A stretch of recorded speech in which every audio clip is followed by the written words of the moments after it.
여기 1절에 보면 자녀들아 너희 부모를 주 안에서 순종하라.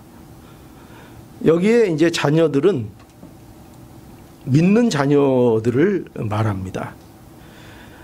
그리스도인들이 그의 부모를 어떻게 대해야 하는가를 이제 말하고 있는 그런 내용인 거죠. 자녀들아 너희가 주 안에서 순종하라. 이것이 그리스도인에게는 마땅한 것이다. 이렇게 말씀하고 있습니다. 그러니까 우리가 첫 번째로 알아야 될 건 뭐냐면 이것이 물론 여기 자녀들아 할 때 어떤 분들은 벌써 우리 부모님은 세상에 안 계신데요. 뭐 그런 분들도 있을 거고, 그죠? 또 우리 부모님은 또 멀리 계신데요. 그래서 잘 만날 기회도 없는데요. 뭐 또 이렇게 생각하시는 분들도 있을 거고, 그리고 실제 우리 부모님은 뭐 저하고 별로 상관도 없는데요. 뭐 이런 사람들도 있을 거고. 그러나 이 말씀은 단지 어떤 아주 안락한 가정에서 아주 기독교적인 모든 것이 갖추어진 그런 가정 안에서의 어떤 자녀들에게만 해당되는 것이 아니라 모든 자녀들에게, 또 비록 직접적인 부모는 아니더라도 우리에게는 부모와 같은 사람들이 또 있고, 또 그런 모든 넓은 의미에서 자녀들아 너희는 주 안에서 부모를 순종하라 이렇게 말씀하고 있습니다. 그러니까 자녀들아. 근데 여기에서 우리는 특별히 이것이 그리스도인에게 주는 교훈이다 하는 것을 우리가 알고, 이것이 명령이라는 것을 알아야 됩니다. 특별히 내가 예수를 믿는다 하는 사람들, 내가 그리스도인이다, 내가 하나님의 자녀다, 내가 천국 백성이다 라고 만약에 자신에 대해서 그렇게 스스로 말하고 있다면, 그리고 믿고 있다면, 그러면 그 사람은 자녀들아 부모를 주 안에서 순종하라. 이것이 명령이다. 하나님의 명령입니다.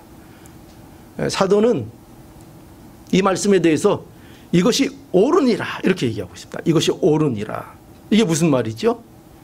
아까도 말씀드렸지만 너희가 그리스도인이라면 이 말씀을 들어야 한다는 겁니다. 너희가 그리스도인이라면, 너희가 천국의 소망을 갖고 있느냐? 천국의 소망을 갖고 있으면 이 말을 듣는 것이 너희에게 마땅하다. 마땅하다. 바울이 그리스도의 이 마땅한 사실을 마땅하다는 것을 여기 이제 강조하고 있는 겁니다. 이것이 옳으니라. 그죠? 이것을 강조하고 있는 것입니다. 바울이 이것을 왜 이토록 강조하고 있는가 하면, 여러분 성도들이요 세월을 낭비하기 때문입니다. 그러니까 성도들이 안타깝게도 지혜롭지 못하게 살아가고 있기 때문이죠. 우리는 모든 오늘 이 말씀이 어떻게 시작되는가 하는 것을 한번 보아야 합니다. 지금 바울은요, 이게 왜 이런 말씀을 하고 있는가 하면은 새 사람에 대해서 말하고 있습니다. 새 사람, 즉 그리스도인의 새 생활에 대해서 진술하고 있는데, 그것이 무엇인가 하면은 뭐 너무 먼 곳까지는 가지 않겠습니다. 그러나 이 에베소서 5장 1절에 보면 이렇게 이제 시작됩니다. 그러므로 사랑을 입은 자녀같이 너희는 하나님을 본받는 자가 되고, 5장 1절입니다. 또 8절에 보면 너희가 전에는 어둠이었더니 이제는 주 안에서 빛이라. 그러면서 빛의 자녀들처럼 행하라. 이렇게 말씀하셨고, 또 15절에는 그런즉 너희가 어떻게 행할 것을 자세히 주의하여 지혜 없는 자같이 말고 오직 지혜 있는 자같이 하여 세월을 아끼라. 또 이렇게 말씀하셨고, 그리고 그 다음 나오는 바로 18절에 뭐라고 되어 있는가 하면은 술 취하지 말라. 이는 방탕한 것이니 오직 성령의 충만을 받으라. 우리가 좋아하는 거죠. 성령의 충만을 받으라. 그러면서 이제 결론적으로 이 모든 것이 이렇게 맥락으로 흘러나오다가 21절에 결론이 이겁니다. 결론이 그리스도를 경외함으로 피차 복종하라. 피차 복종하라. 그리고 그리스도 안에서 피차 복종하는 삶에 대하여 나오기 시작하는 것이 뭡니까? 아내와 남편의 관계를 말씀하고 있고, 그 다음에 자녀와 부모의 관계를 말씀하고 있고, 그리고 종과 상전의 관계에 대해서 사도 바울이 쭉 말씀을 증거하고 있습니다. 그러니까 여러분 보세요. 이 맥락에서 바울은요, 지금 이 맥락, 하나님의 자녀된 자들이, 새 사람이 된 자들이, 하나님의 사랑을 입은 자들이 어떻게 이제 그 정체성을 가지고 살아야 되는가? 너희는 이제 어둠이 아니고 너희는 빛이다. 빛처럼 행하라. 너희들은 지혜롭게 행하라. 세월을 아끼라. 성령 충만해라. 그러면서 우리에게 이 맥락 속에서 얘기하고 있는 것이 뭐냐면, 오늘 뭐라는 거예요? 그 맥락 중에 우리에게 하고 있는 거예요. 부모를 주 안에서 순종하라 하는 것입니다. 그러니까 여러분, 이게 뭐와 연관되어 있죠? 왜 바울이 이렇게 이것이 옳으니라 이렇게 강조하고 있죠? 이것이 우리의 삶에 있어서 지혜로운 것이기 때문에 그렇습니다. 우리는 하나님을 믿는다고 하면서, 예수를 나의 구주로 믿는다고 하면서, 내가 천국 백성이라고 하면서 늘 성령 충만을 추구하며 부르짖으면서, 정작 성령 충만이 가지는 내용들은 살아가지 않는, 그야말로 세월을 낭비하기 때문입니다. 지혜롭게 사는 일을 하지 않기 때문입니다. 그러니까 사도 바울은 뭐가 지혜롭다는 거예요? 부모를 주 안에서 순종하는 것이 지혜 있는 삶이라는 것입니다. 그것이 성령 충만의 결과라는 것입니다. 세월을 아끼는 것이라는 것입니다. 천국 백성답게 사는 것이라는 것입니다. 놀랍죠? 우리는 그리스도인답게 사는 것을 늘 거창하게만 자꾸 가져오려고 합니다. 내 가까이 있는 것을 외면하려고 합니다. 그러면서 마치 무지개를 쫓듯이 무슨 행복은 저 먼 나라에 무지개 끝에 있는 것처럼 그 먼 곳을 늘 추구하고 갈망합니다. 그러나 성경은 그렇게 얘기하지 않습니다. 하나님이 우리에게 주시는 축복은 가까운 데서 찾을 수 있도록 하나님께서 가까운 데 두셨다는 것을 언제나 알아야 합니다. 어떻게 지혜롭게 살 수 있는가?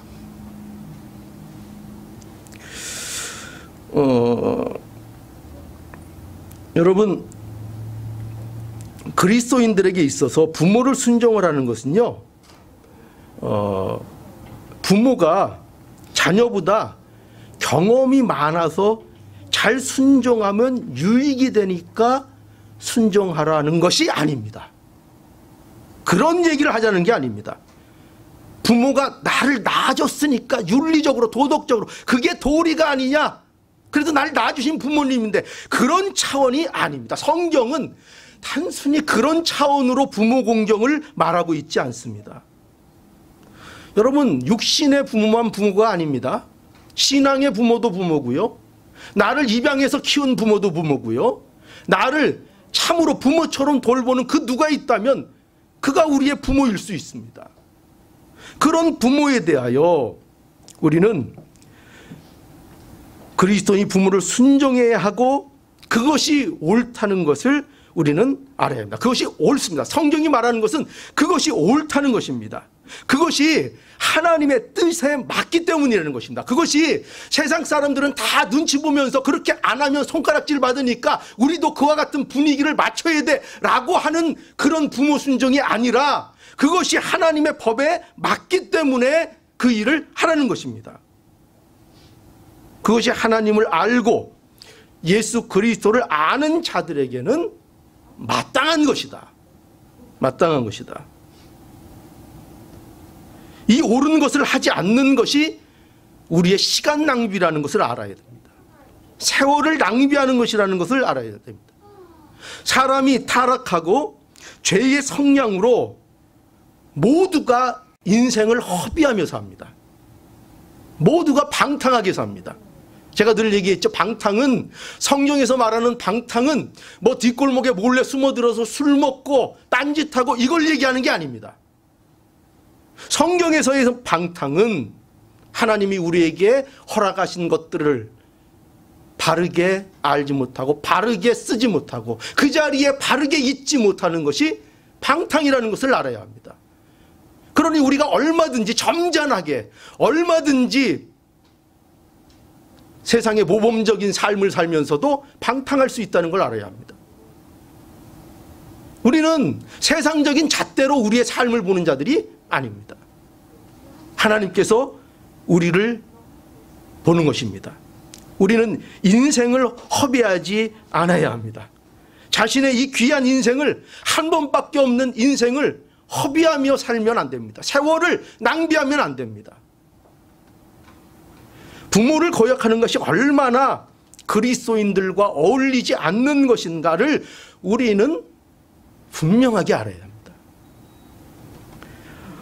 이런 설교를 하는 제 마음은 편하지 않습니다. 저도 제가 한 게 있기 때문에. 로마서 1장 28절. 또한 이 목록을 한번 잘 보십시오. 로마서 1장 28절에서 32절. 이 목록들을 잘 보십시오. 또한 저희가 마음에 하나님 두기를 싫어하며 하나님께서 그들을 그 상실한 마음대로 내어 버려 두사 합당치 못한 일을 하게 하셨으니 곧 모든 불의, 추악, 탐욕, 악의가 가득한 자요, 시기, 살인, 분쟁, 사기, 악독이 가득한 자요, 수군수군하는 자요, 비방하는 자요, 하나님의 미워하시는 자요, 능욕하는 자요, 교만한 자요, 자랑하는 자요, 악을 도모하는 자요, 부모를 거역하는 자요, 우매한 자요, 배악하는 자요, 무정한 자요, 무자비한 자라. 저희가 이 같은 일을 행하는 자는 사형에 해당하다고 하나님의 정하심을 알고도 자기들만 행할 뿐만 아니라 또한 그 일을 행하는 자들을 옳다 하느니라. 여러분 지금 제가 읽어드린 이 로마서의 이 말씀을 마치 여러분들이 쇼핑하면서 상점에 진열된 내용들을 쫙 둘러보듯이 이 내용들을 살펴보시기 바랍니다. 이 내용들을 한번 쭉 보세요. 사도 바울은 마치 작정이라고 하고 있듯이 악한 것들의 목록을 펼쳐서 우리들에게 보여주고 있습니다. 보라는 것입니다. 이거 보십시오. 쫙 보십시오. 펼쳐져 있습니다. 이것들이 우리에게 무엇을 보여주고 있습니까? 하나님을, 그 마음에 두기를 싫어하는 자들의 일들을 보여주고 있습니다. 그렇죠? 얼마나 무서운 말입니까? 하나님을, 그 마음에 두기를 싫어하는 자들, 그들이 펼쳐놓는 것들, 그들 안에서 나올 수밖에 없는 것들, 그 펼쳐진 목록들이 여기에 쫙 나열되어 있습니다. 저는 이 말씀을 보면서, 이것을 살펴보면서 너무나 불쾌했어요. 네. 여러분, 우리가 막 쓰레기가 막 쌓여있는, 막 널려 있는 그 장소에 가서 그 펼쳐져 있는 걸 보면 그 마음이 어떠해요? 마음이 불편하고 어떤 사람은 그 썩은 내에 구토가 날지 모르겠습니다. 여러분, 우리는 이 목록들을 보며 이 마음을 느낄 수 있어야 됩니다. 그거를 보라는 겁니다. 이 펼쳐진 이 악랄한 죄들의 목록들을 한번 보십시오. 내가 이 안에, 이 쓰러미 더미 같은 이 안에 내가 들어있다, 내가 거기에 앉아있다고 생각해 보십시오. 몹시 불쾌하고 심하면 구토까지 하게 될 것입니다. 저는 이 말씀을 보면서 구토를 느꼈습니다. 여러분, 부모를 여기에 보면 이 목록을 보는 가운데 우리가 무엇을 발견하게 되는가? 놀랍지요? 이 구토나는 것들의 목록 가운데 뭐가 있어요? 부모를 거역하는 자요. 이것을 발견했습니까? 이 많은 목록 가운데서 이것을 발견했습니까? 우리는 부모를 거역하는 것이 아무것도 아닐 거라고 생각을 합니다. 이 세상이 뭐 다 그렇고 남들도 다 그렇고 세상 사람들도 그렇게 다 산다. 그러니 별로 심각한 것이 아니라고 생각하는지 모르겠습니다. 부모를 거역하는 것은 성경은 이렇게 분명히 얘기하고 있습니다. 하나님을 그 마음에 두기 싫어하는 자들이 가지는 대표적인 증상이다. 대표적인 것이다. 부모를 거역하는 것. 디모데후서 3장 1절. 디모데후서 3장 1절. 내가 이것을 알라. 말세에 고통하는 때가 이르르니 사람들은 자기를 사랑하며 돈을 사랑하며 자긍하며 교만하며 회방하며 부모를 거역하며. 심각하죠? 바울은 너희가 이걸 알기를 원한다. 이걸 알기 원한다. 뭐죠? 말세에 고통하는 때가 이를 것이다. 그런데 그때에 사람들의 모습이 어떠한가를 말씀하고 있죠? 그 고통하는 세대, 그 고통을 주는 주된 이유가 뭔가? 그걸 나열하고 있죠? 우리는 자기를 사랑하고 돈을 사랑하고 자기가 높아지고 그러면 그게 고통이 없는 시대일 걸 줄 압니다. 그런데 여기 뭐라고 되어 있습니까? 말세 고통하는 때가 이르르니. 사람들이 뭘 사랑해요? 사랑하면 즐거워야 되잖아요. 사랑하면 그게 좋아야 되잖아요. 그런데 뭐라는 거예요? 자기를 사랑하며 돈을 사랑하는 것이 말세의 고통의 때에 있는 일이라고 말씀하고 있습니다. 자긍하며 교만하며. 인간의 마음을 얘기하고 있죠. 하나님을 떠난 그들의 마음하고 있습니다. 회방하며 부모를 거역하며. 그러니까 여러분, 뭘 이렇게 이렇게 제가 핏대를 올리는 걸까요? 심각성을 좀 알아달라 하는 것입니다. 이게 아무것도 아닌 게 아니라는 것을 알라는 것입니다. 사도 바울이 이것이 옳으니라 이렇게 강조하는 이유가 여기에 있다는 것입니다.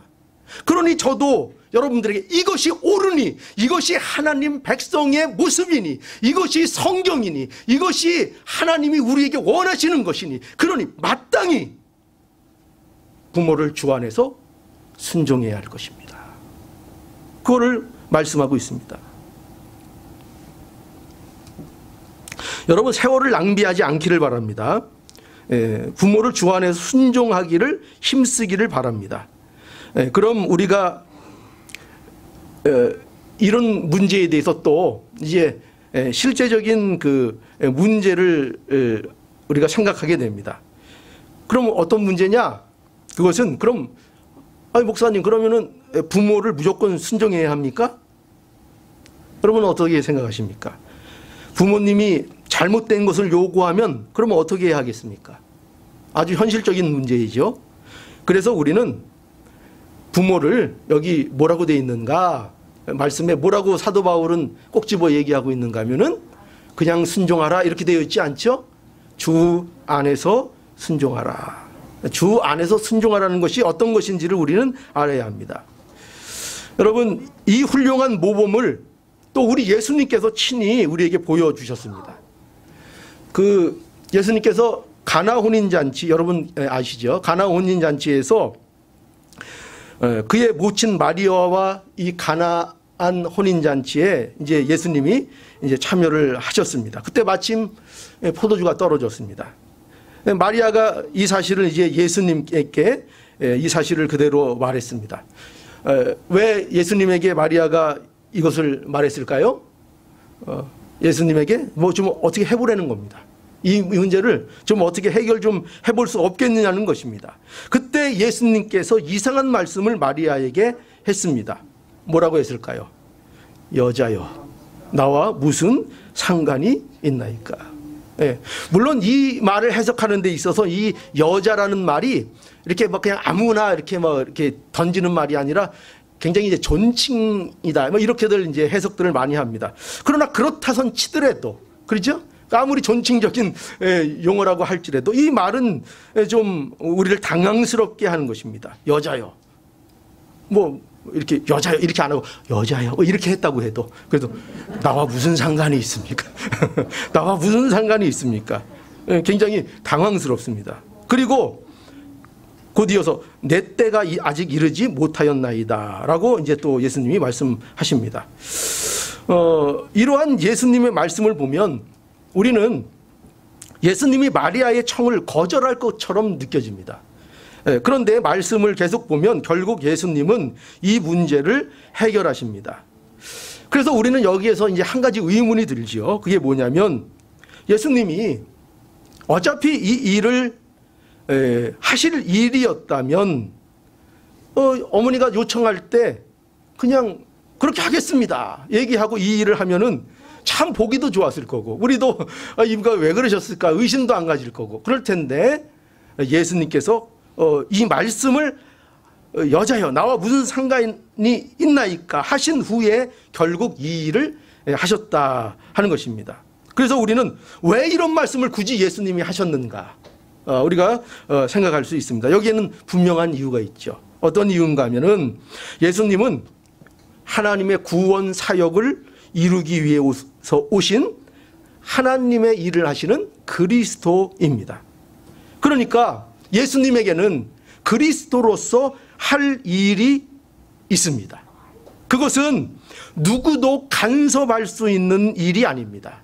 그렇죠?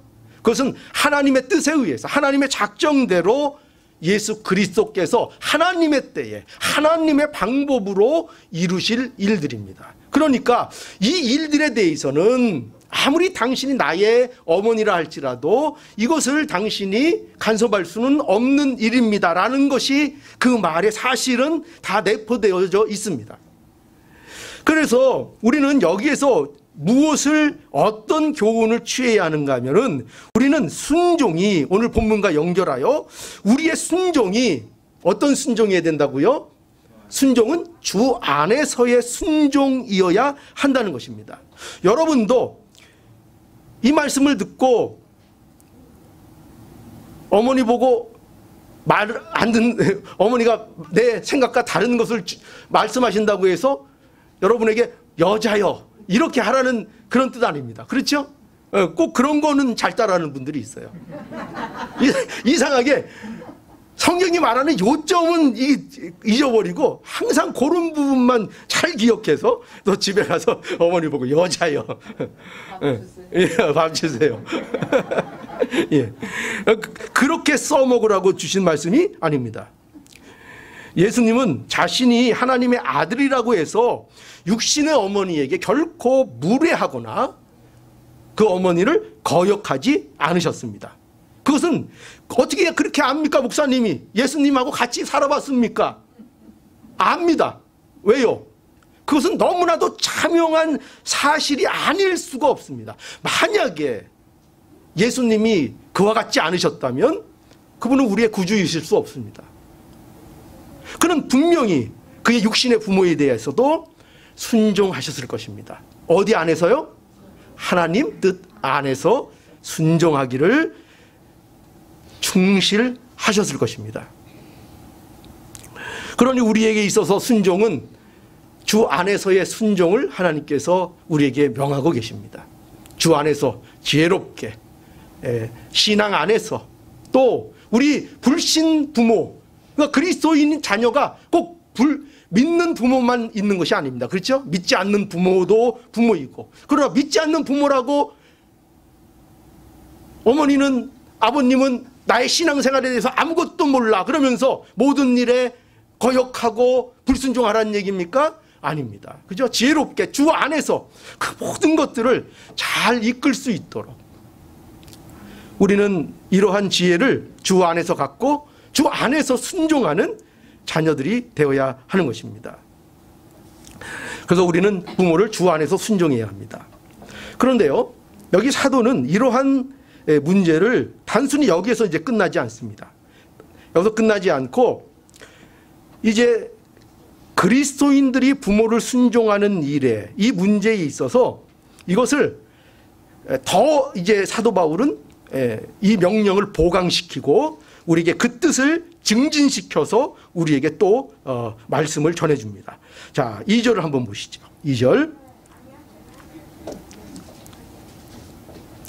2절입니다. 내 아버지와 어머니를 공경하라. 이것이 약속 있는 첫 계명이니 3절 이는 내가 잘되고 땅에서 장수하리라. 여러분 바울이요 이 문제가 얼마나 중요한 것인가를 이제 강화시키기 위해서 아주 강력한 방법을 채택합니다. 그게 이제 뭐냐면 그것은 이 이스라엘 사람들이 가장 중요하게 생각하는 가장 강력한 말씀인 이제 십계명을 인용을 하는 것입니다. 그래서 출애굽기 20장 12절의 말씀을 사도 바울이 가져옵니다. 그 십계명의 5째 계명이죠. 거기에 어떻게 되어 있는가? 이렇게 되어 있습니다. 내 부모를 공경하라. 그리하면 너희 하나님 나 여호와가 내게 준 땅에서 내 생명이 길리라. 예, 이게 이제 십계명의 말씀입니다. 출애굽기에 나온. 자, 이 말씀을 이제 사도 바울이 가져와서 이제 너희는 주 안에서 부모를 순종하라 하는 명령, 이것이 옳으니라 라는 말씀을 주고 이 말씀을 더욱더 강화하기 위해서, 이 말씀을 더욱더 우리에게 이것이 마땅하다는 것을 우리에게 더욱더 강조시키기 위해서 이제 구약의 말씀을 출애굽기에서 가져와서 하는 말씀이 바로 2절과 3절의 말씀입니다. 십계명은 어떤 거지요? 십계명은 뭡니까? 하나님이 주신 법입니다. 누구에게 줬습니까? 그 당시에는 그의 백성된 이스라엘에게 하나님께서 주셨습니다. 하나님이 이스라엘 백성을 애굽에서 종되었던 집에서 인도하여 내셔서 이스라엘 백성에게 주신 것입니다. 그러니까 이 십계명은 하나님이 이스라엘을 구원해 내시고 그들의 하나님이 되심으로 그들에게 주신 법입니다. 그렇죠? 이 십계명을 지키면 내 백성을 삼겠다가 아닙니다. 이걸 지키면 내 백성을 삼겠다가 아니라 먼저 하나님 백성을 삼으시고 그 백성으로 사는 일에 너희가 어떻게 살아야 하는가로 주신 것이 십계명입니다. 너희가 내 백성이 되었으니 이렇게 살아라가 십계명입니다. 여러분에게 십계명을 주신 것은 이거 지켜야 너 내 자녀가 돼, 이거 지켜야 너희들 천국에 가, 이렇게 주신 거 아닙니다. 십계명은 뭐라고 주신 거예요? 불러주셔서 예수 그리스도 안에서 은혜로 우리를 거듭나게 하셔서 하나님의 백성이 되어서 이제 하나님을 나의 아버지로 부르는 자들에게 하나님께서 하나님의 백성이면 이렇게 살아야 돼, 최소한 이 법은 지켜야 돼, 최소한 여기에선 벗어나지 않아야 돼, 최소한의 하나님의 백성들의 규칙으로 주신 것이 바로 십계명입니다. 이제 이 바울이 이 십계명의 5계명을 이제 끌어옵니다. 끌어와서 왜 끌어왔습니까? 그것을 통해서 부모 순종이 어디서부터 시작되는가를 알려주는 것입니다. 부모 순종, 주 안에서 부모를 순종해야 하는데 그 주 안에서 부모를 순종하는 것이 시작이 어디냐? 하나님 말씀이죠 물론. 그런데 그것이 뭐냐? 우리의 마음속에 먼저 공경이라는 것이 있어야 된다는 것입니다. 공경. 누구를 공경하라고요? 부모를 공경하라. 내 부모를 공경하라 말씀하고 있는 것입니다. 여러분, 바울은 부모를 순종하는 것과 부모를 공경하는 것에 차이점을 두고 있습니다. 어떤 차이일까요? 순종은 조건이 붙습니다. 그렇죠? 어떤 조건이었죠? 주 안에서의 순종입니다. 하나의 조건이 있습니다. 그러나 부모 공경은 뭡니까? 무조건적인 명령입니다. 부모 공경은 뭐라고요? 무조건적입니다. 이거는 무조건적. 먼저 우리 마음에 부모를 어떻게 해야 합니까? 부모를 공경하는 마음을 가져야 합니다. 무조건 그래야 합니다. 부모가 잘났건 못났건, 부모가 잘하건 못하건, 부모가 믿음으로 살건 못 살건, 부모가 재산이 있건 없건, 그죠? 부모가 많이 배웠건 못 배웠건 부모를 어떻게 해야 됩니까? 무조건 그의 자녀들 그리스도인이라면 공경해야 합니다. 부모가 잘못된 것을 요구하면 어떻게 할까요? 그래도 공경해야 합니다. 그러나 순종은 어떻게 하라고요? 주 안에서 순종해야 합니다. 나쁜 거를 순종하라는 얘기가 아닙니다. 주 안에서 순종하지 않는다고 해서 부모 공경하는 마음을 버려서는 안 된다는 것입니다. 공경은 언제나 변함없이 그리스도인 자녀들에게 주어지는 하나님의 명령이라는 것을 알아야 합니다. 공경은 사랑하는 것입니다. 공경은 존중하는 것입니다. 그를 존중해 주는 것입니다. 나의 부모로서, 나의 하나님께서 내 머리 위에 세우신 질서로서, 하나님이 내게 주신 것으로서 그것을 존중하고 인정하고 사랑하고 받아들이는 것입니다. 그것이 부모에 대한 공경입니다. 그래서 바울은 이 5계명을 인용하면서요, 특별히 여기 그 내용을 놓치지 않고 있습니다. 그것이 무엇인가 하면은 바울은 여기에 이 사실을 강조하고 있어요. 뭐냐면 약속 있는 첫 계명이라는 것을 강조하고 있습니다. 약속 있는 첫 계명. 여러분, 이 축복의 내용이 아주 직접적으로 표현되고 있는 것을 보게 됩니다. 이는 내가 잘 되고 땅에서 장수하리라. 얼마나 이것이 직접적인 진술입니까? 얼마나 우리 마음에 쏙 들어오는 진술입니까? 그렇죠? 출애굽기에는 어떻게 돼 있어요? 원래 출애굽기에는 너희 하나님 나 여호와가 내게 준 땅에서 내 생명이 길리라 이렇게 돼 있습니다. 그런데 이 바울은 이것을 가져와서 이는 내가 잘 되고 땅에서 장수하리라, 아주 더 우리에게 직접적으로 이것을 제시하고 있습니다. 인간이 생각하는 가장 원초적인 그 복을 말씀하고 있는 거지요. 여러분 보세요. 잘 돼요. 잘 되는데 너무 잘 돼요. 사업도 성공하고 막 자녀도 잘 자라고 좋은 대학도 자녀들 다 가고 그냥 뭐 너무나 일들이 잘 돼요. 근데 내일 죽어요. 그러면 어떻습니까? 아유, 참 허무하죠. 참 허무하죠. 그런데 오래 살아요. 막 100세, 막 120세, 막 오래 살아요. 그런데 맨날 골골하고 되는 일 하나도 없이 맨날 지옥 같은 삶을 살아요. 그러면 어떻게 해요? 그것도 그렇죠. 근데 오늘 여긴 뭐라고 돼 있어요? 내가 잘 되고, 원초적이죠. 잘 되고 내가 장수하리라. 잘 되는 것뿐만 아니라 거기다가 장수까지 한대요. 그러면 이거는 우리가 인간들이 생각할 수 있는 복 중에 최상입니까? 아닙니까? 최상이죠. 우리가 바라고 우리가 생각할 수 있는, 인간이 바랄 수 있는 최상의 복에 대한 설명이죠. 이 복이 약속돼 있다는 것을 사도 바울이 말하고 있습니다. 왜 이런 식으로 말씀하고 있는가? 사도 바울은요, 그러니까 우리 성도들이, 그리스도인들이 부모를 공경해야 하는 것이 얼마나 큰 복인가를 우리에게 알기를 원하시는 겁니다. 알기를 원하는 거예요. 이 방식은 우리가 어떤 일의 중요성을 극대화할 때에 쓰는 하나의 방식입니다. 어떤 아이가 훌륭한 일을 했을 때에 그가 가장 좋아하는 만한 상을 줍니다. 그게 상이 되면, 그죠? 싫어할 만한 거 주면 상 되겠어요? 안 되겠어요? 그 아이가 너무나 좋아하는 거를 상으로 줘야 상이 되잖아요. 그렇지 않겠어요? 그러니까 여러분, 그런 상이 그 아이를 준다고 약속합니다. 그런데 성경이 말하고 싶은 방식은 뭐냐면, 그러면 그 상이 귀한 것이냐, 그 상을 받는 그 훌륭한 일을 한 그 아이의 상태가 중요한 것이냐를 묻고 있는 것입니다.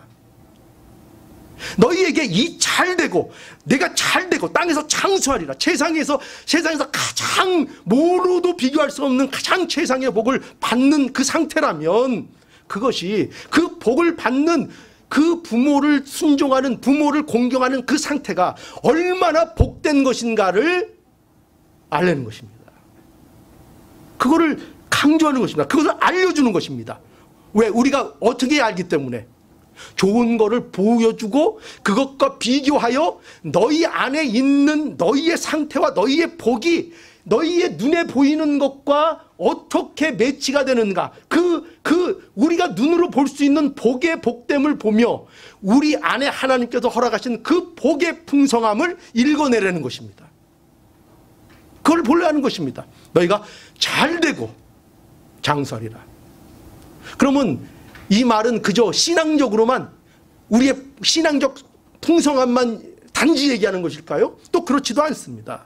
왜냐하면 여러분, 부모를 공경하고 주 안에서 부모를 순종할 수 있는 자들은 사실 그의 삶 속에서 그것 하나만으로도, 그거는 그가 하나님을 알고 하나님을 사랑하는 자라는 표시이기 때문에, 부모를 진정으로 공경하고 주 안에서 부모를 순종하는 자들의 삶은 그들의 그 에너지, 어떻게 보면 그렇게 비유할, 그 안에 있는 것들로 인하여 그들의 삶은 다른 사람들보다 훨씬 더 힘있고 훨씬 더 긍정적인 삶으로 분명히 살아갈 것입니다.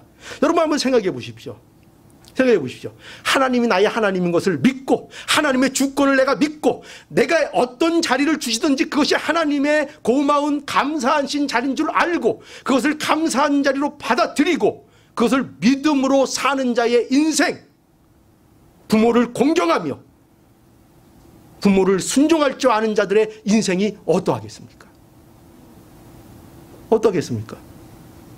그렇죠? 그들이 그렇게 세상을 그냥 시험시험 아무렇게나 살까요?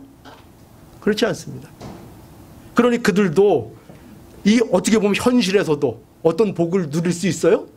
예, 잘되고 또 장수하는, 그죠? 부모 말 잘 들으면 장수하겠죠. 아무래도 막 사는 사람보다는 장수하겠죠. 아내 말만 잘 들어도 장수해요. 제가 아내 말 엄청 안 들었는데 요새는 좀 듣습니다. 꼭 비타민 먹으라고 얼마나. 옛날에는 죽었다 깨도 안 먹었어요. 내가 왜 먹어. 근데 요새는 꼬박꼬박 잘 먹습니다. 아마 오래 살 거예요. 예, 오래 살아요. 오래 살아서 하나님 말씀 많이 증거해야죠. 그죠? 네, 여러분, 부모라는 존재만큼 하나님의 주권적 역사를 잘 보여주는 것은 이 땅에 없습니다.